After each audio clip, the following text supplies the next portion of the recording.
In low gear, the output of the engine is high, but the speed is low. In high gear, the car is faster and uses less fuel, but accelerates more slowly.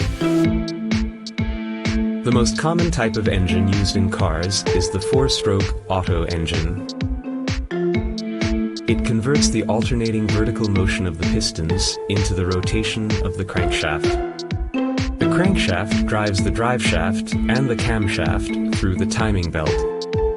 The camshaft operates the valves which ensure fuel intake and the expulsion of exhaust gases through a coordinated rhythmic opening and closing.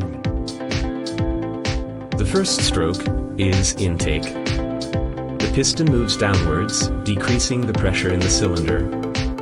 The intake valve opens and a mixture of air and fuel flows from the carburetor into the cylinder.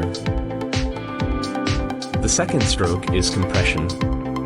Both the intake and the exhaust valves are closed then. The momentum of the crankshaft and the counterweight causes the piston to move upwards, compressing the mixture of air and fuel and thereby increasing its temperature. The third stroke is the power stroke. The spark plug ignites the compressed heated mixture of fuel and air. The explosion pushes the piston down.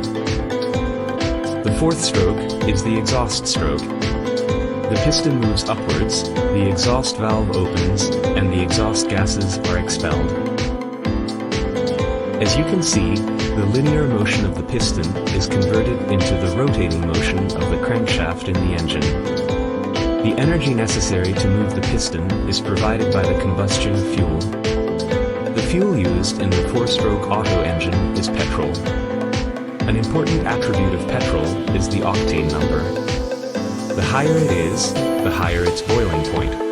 Therefore, it can be compressed more, resulting in greater efficiency.